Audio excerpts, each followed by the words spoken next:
Did you know Ashanti or Asante is the most powerful ethnic group in Ghana? I thought you should know about it.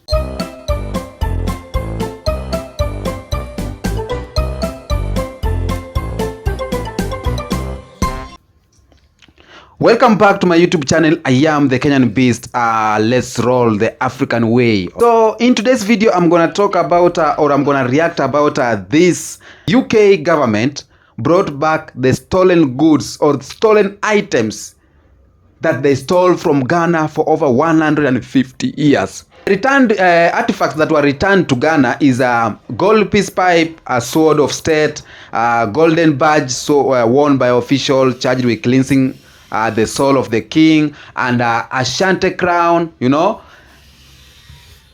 Now, the shameful part of this story is that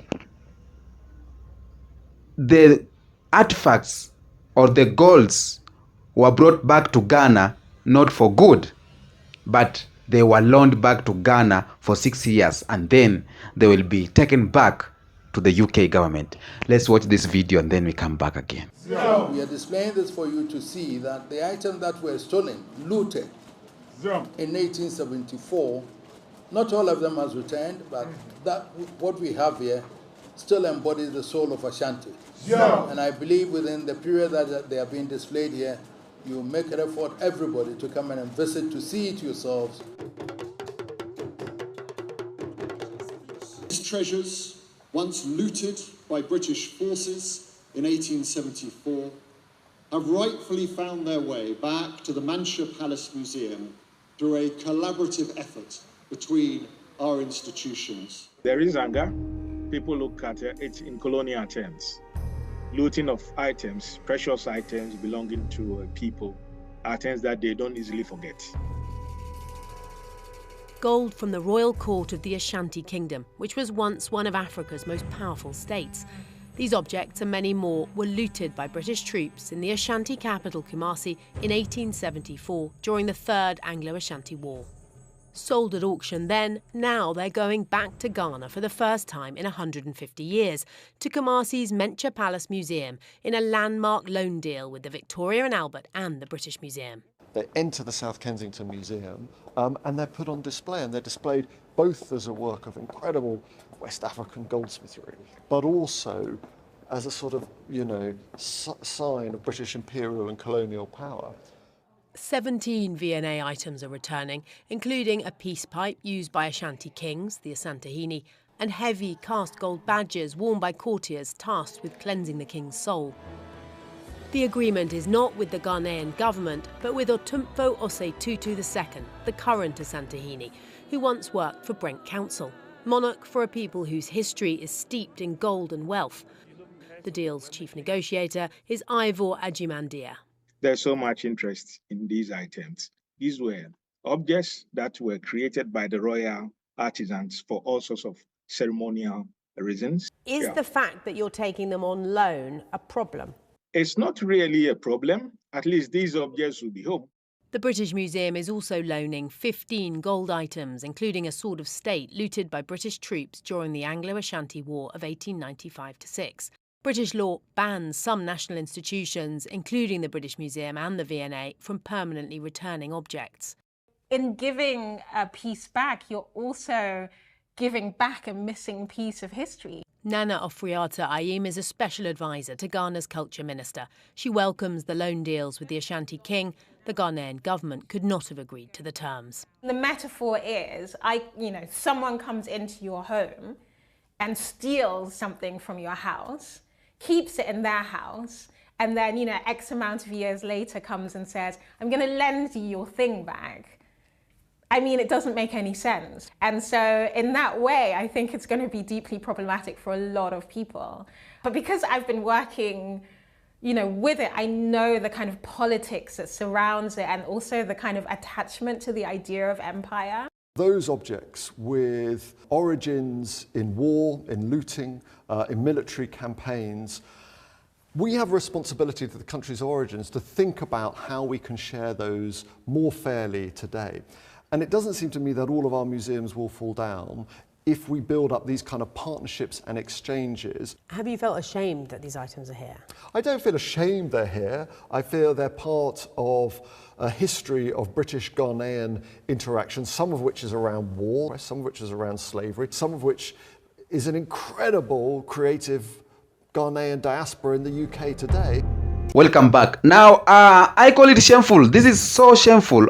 I don't know why, some people are celebrating about this. This is not a matter of celebrating. This is how we are being carried. It shows how Africans are being carried by the UK government, or how Ghana is being carried by the UK government. Now, here's the deal. I stole something from you, 150 years, something important from you. I stole the crowns, the golden something, golds and everything. And now for 150 years, I'm going to bring it back. But no, it's not yours. It is still mine. So I'm going to loan you your things. Come and visit the museum, see them, and then after 6 years, I'm going to take it back to the museum of the UK. Now, this is what happened. And yes, Ghanaians went there to see their stolen items, which are back. They celebrated, they danced, and they thanked the UK government for it. Nothing to smile about.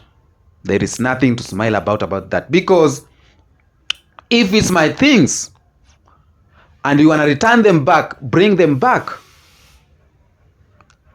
No conditions. It is mine. Because these things were so much spiritual, cultural, most of them from the Ashanti. The crown of the king, it is said to be spiritual, to be used for cleansing. The UK government does not have business with these goods. The UK government does not have a business with the African items.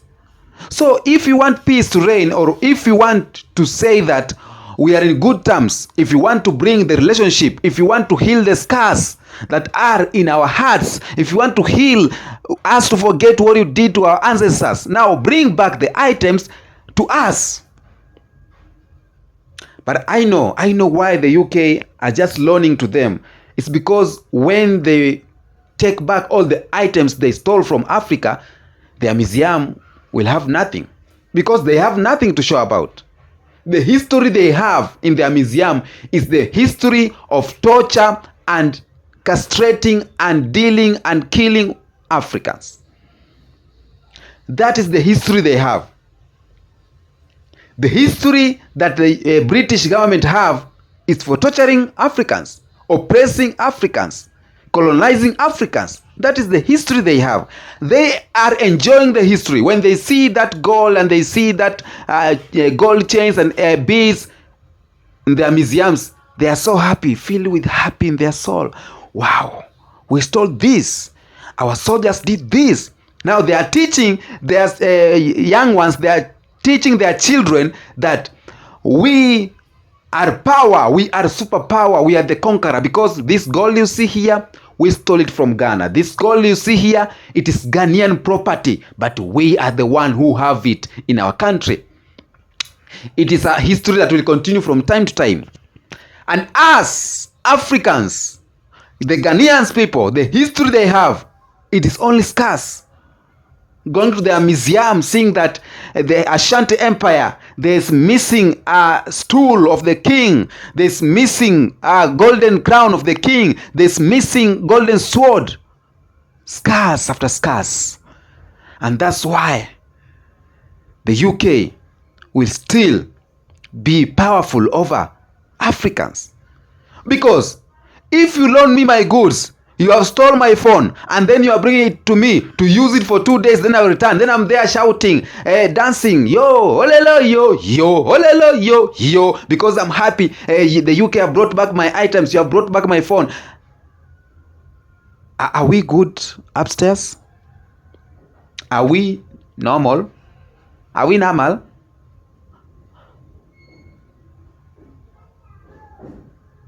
Why do you loan me my properties? It is shameful. It just shows me how the British or the UK government or the West, they are still carrying us. They are still controlling our brains as Africans. They are still seeing us as toys to play around with. Maybe they brought these items back to Ghana because they want something too. Now you are just throwing maize to the chicken, and then when the chicken comes, you hold on it. It is shameful to see the Ghanaian leaders celebrating, Ghanaian leaders giving speech of how they are happy, of how they, of how they are happy with the UK government, giving speech or congratulating the UK government for doing this thing or for returning their goods. Now, if the goods that were returned, they are so powerful and spiritual, that means the UK know the powers that Africans have. The UK knows what Africans are capable of doing, and that's why they cannot let that things go. It is their wealth. They know if those goods or those items are here in Africa or here in Ghana, Ghana will be one of the most powerful, because if a government has some gold in their reserves, there is the stock market of the country somehow is going strong. So they know, and they cannot give it back to Ghana. It is ours. Let us think, why can they give it back to Ghana? Why? And it's ours. Food for thought. Why? Because if it's just something, they could just say, sorry, we stole this back from you, take it.